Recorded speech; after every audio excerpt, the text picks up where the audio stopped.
Ce mardi 18 février, Stéphane Plaza a été reconnu coupable de violences habituelles sur conjoint et condamné à 12 mois de prison avec sursis.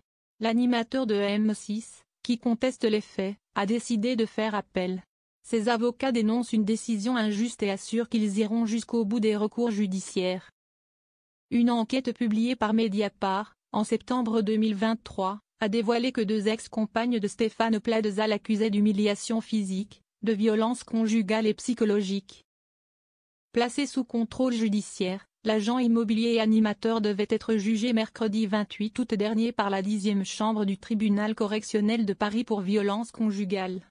Il ne s'est finalement pas présenté à l'audience, et son avocate avait expliqué que son client souffrait de manifestations dépressives sévères, angoisse massive, idées noires, troubles du sommeil. L'audience a donc été reportée au 9 janvier, et Stéphane Plaza s'est bien présenté cette fois-ci au tribunal correctionnel de Paris. Il a été jugé pour violence habituelle sur conjoint et le verdict de son jugement a été annoncé ce 18 février 2025.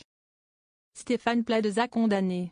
CST via un live tweet sur X, que Noémie Schultz, grand reporter police-justice pour France Télévisions, a annoncé que l'animateur phare de M6 avait été reconnu coupable après que la procureure avait requis contre lui 18 mois de prison avec sursis, l'interdiction d'entrer en contact avec les victimes pendant 3 ans, l'interdiction de porter une arme pendant 5 ans et une amende de 10 000 €. Notre consoeur a rappelé que le 9 janvier dernier, Stéphane Plaza avait contesté ces accusations, assurant n'avoir jamais frappé une femme de sa vie.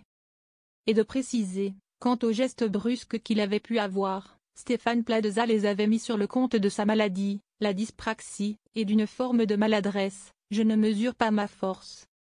La journaliste a ensuite annoncé que Stéphane Plaza est reconnu coupable de violences habituelles sur conjoint pour les faits concernant Amandine, son ex-compagne. Il lui avait un jour tordu les doigts, au point d'en casser un et d'en luxer 2 autres.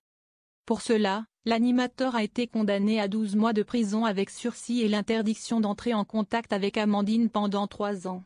En revanche, il est relaxé pour les faits sur Paola, pas suffisamment étayés, a indiqué Noémie Schultz. Ses avocats vont faire appel.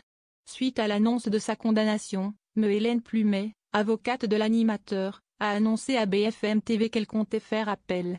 Il va faire appel et il y a toujours la présomption d'innocence, a-t-elle indiqué. Puis de poursuivre, la présomption d'innocence prédomine et doit être prise en compte. Carlo Alberto Brusa, son autre avocat, a, quant à lui, déclaré à nos confrères. Comment voulez-vous qu'il puisse accepter aujourd'hui cette condamnation alors que la chose qui caractérise sa vie est la gentillesse? Puis de conclure, grave, nous irons jusqu'à l'appel, la Cour de cassation, tout ce qu'il y a comme possibilité judiciaire.